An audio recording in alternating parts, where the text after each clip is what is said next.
مسند دارمی کی حدیث ہے کہ نبی صلی اللہ علیہ وسلم نے فرمایا جس نے صبح سورہ یاسین کی تلاوت کی تو اللہ تعالیٰ اس کے اس طرح کے الفاظ ہیں کہ اس کے سارے کام پورے ہو جائیں گے، لیکن یہ حدیث سند کے لحاظ سے بہت زیادہ ضعیف ہے۔ فجر کے بعد کون سے کام کریں؟ فجر کے بعد ایک مسلمان کی کیا روٹین ہونی چاہیے، اس پر روشنی ڈالیں۔ ابو حنین کراچی سے۔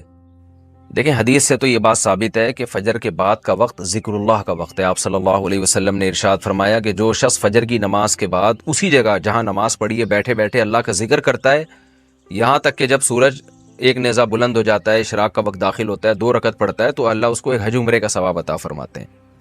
تو بہت سارے اسلاف اسی پر عمل کرتے تھے کہ فجر کی نماز کے بعد اللہ کا ذکر کیا کرتے تھے۔ یہاں تک فقہا نے لکھا ہے کہ فجر کی نماز کے بعد تلاوت کرنے سے بہتر ہے ذکر کرنا۔ تو اگر کوئی اس طرح تسبیحات نہ کر سکے تو پھر تلاوت کر لے، کیونکہ بہرحال تلاوت بھی ایک طرح کا اللہ کا ذکر ہی ہے۔ تو یہ وقت جو ہے نا ذکر اذکار کا وقت ہے، سب سے بہتر ہے ذکر کرے، وہ نہیں تو پھر تلاوت کرے۔ تو لیکن واجب کچھ بھی نہیں ہے اس میں، تو اگر آپ فجر سے پہلے کر لیں ذکر، فجر سے پہلے کر لیں تلاوت تو بھی جائز ہے۔ تو شریعت میں آپ کو اس کا اختیار دیا ہے، لیکن فجر کے بعد سونا فوراً یہ بہرحال شریعت میں ناجائز حرام نہ بھی ہو لیکن ناپسندیدہ ہے۔ بہت سارے اسلاف سے اس کی کراہت منقول ہے۔ تو اگر کوئی مجبور ہو تو ایک الگ بات ہے، جیسے کسی کو رات کو نیند ہی نہ آئی ہو اور اس نے صبح 8 بجے کہیں جانا ہے، اب وہ اگر فجر کے بعد نہیں سوئے گا تو وہ آگے نیند پوری نہیں ہوگی، مسائل کھڑے ہوں گے، تو وہ الگ بات ہے، وہ سو جائے۔ لیکن نارملی فجر کے بعد سونے کا معمول بنا لینا یا بلا ضرورت یہ کام کرنا شریعت میں پسندیدہ نہیں ہے۔ بہت سارے اسلاف نے اس کو ناپسند کیا ہے، کیونکہ مبارک وقت ہے، اللہ اللہ کرنے کا وقت ہے۔ کچھ نہیں آپ کرتے، ایکسرسائز کر لیں اس وقت، صبح واک کر لیں جا کے، اچھی ہوا ہے، تازہ ہوا ملے گی آپ کو، جاگنگ کر لیں اس وقت جا کے، پورا دن آپ کا اچھا گزرے گا۔ تو یہ اس قسم کی ایکٹیویٹیز کرنی چاہیے۔ اور دوسری بات، نبی صلی اللہ علیہ وسلم نے فرمایا بورک لامتی فی بکورہا، اللہ تعالیٰ نے میری امت کے کاموں میں برکت رکھی ہے صبح کے وقتوں میں۔ تو جتنے بھی کام جو صبح کے وقت میں کیے جائیں اس میں اللہ نے برکت بہت رکھی ہے۔ تو اس میں ایکسرسائز بھی کی جا سکتی ہے، اس میں پڑھا بھی جا سکتا ہے، کاروبار بھی کیا جا سکتا ہے۔ لوگ کہتے ہیں ہم اس وقت کاروبار کیسے کریں، دکانیں بند ہوتی ہیں، تو بھائی کاروبار کی پلاننگ کر رہے ہیں اس وقت بیٹھ کے آپ، ٹھیک ہے، دکان نہ کھولیں، کوئی ہے ہی نہیں کسٹمر آپ کو، کراچی میں تو آپ صبح اگر بیٹھیں گے دکان کھول کے ایک بندہ بھی نہیں ملے گا۔ لیکن ہمارے ایک دوست نے ایسا کیا، دوست تو نہیں جاننے والے تھے، انہوں نے کیا کیا، انہوں نے کہا کہ میں فجر کے بعد دکان کھولوں گا، تو اعلان کر دیا کہ جو کسٹمر فجر کے بعد آئے گا خصوصی ڈسکاؤنٹ ہوگا ان کے ساتھ۔ تو اس میں لوگ اس بہانے جلدی جلدی جانے لگے، تو وہ ان کا اتنا رش ہو گیا کہ ان کا اس طرح سے کاروبار میں جو نقصان ہو سکتا تھا اس کی تلافی اس طرح سے ہو گئی۔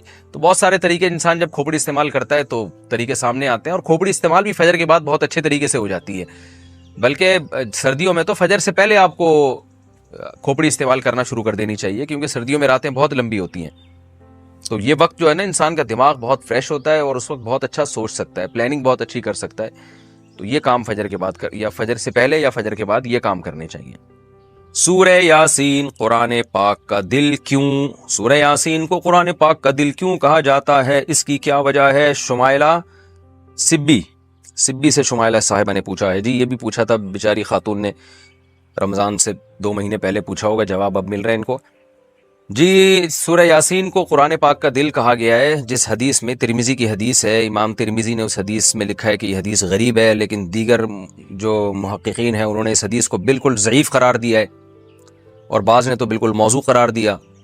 تو موضوع قرار دینے والی بات تو تھوڑی مبالغہ لگتی ہے، لیکن ضعیف بہرحال یہ حدیث ہے جس میں آتا ہے کہ سورہ یاسین قرآن کا دل ہے، اور ضعیف بھی بہت زیادہ ضعیف حدیث ہے۔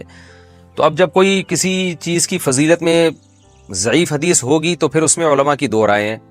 بعض علماء کہتے ہیں کہ اس سے کوئی شرعی مسئلہ تو ثابت ہو نہیں رہا، لہذا اس حدیث کو بیان کرنے میں کوئی حرج نہیں ہے، فضائل میں ضعیف حدیث بیان کی جا سکتی ہے۔ اور بعض علماء کا موقف ہے کہ نہیں بھائی، فضائل کے باب میں بھی احتیاط کرتے ہیں کہ جی حدیث صحیح ہی ہونی چاہیے۔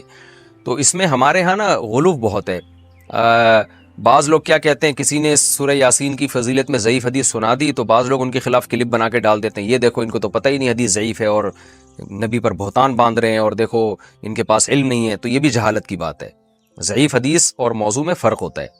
تو اور بعض کیا کرتے ہیں، ان کا معیار ایسا ہوتا ہے، اتنا گر جاتا ہے کہ ان کو صحیح حدیث سے پتہ نہیں کچھ چڑ سی ہو جاتی ہے، وہ کبھی کسی موضوع پر التزام ہی نہیں کرتے کہ ہم صحیح حدیث پیش کر دیں لوگوں کے سامنے۔ اس بارے میں صحیح حدیث بھی ہوتی ہیں اس موضوع سے متعلق۔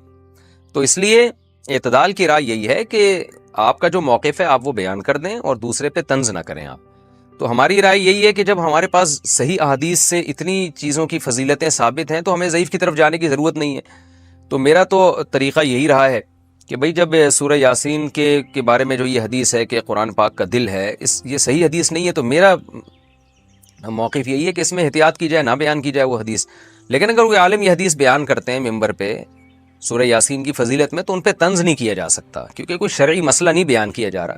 کیونکہ سورہ یاسین کا مضمون بہرحال اتنا جاندار، اتنا شاندار ہے کہ اس ضعیف روایت کی تائید اس سے بہرحال ہوتی ہے کہ اس کے مضمون کو جب آپ دیکھتے ہیں تو لگتا ہے کہ یہ واقعی قرآن پاک کا دل ہے.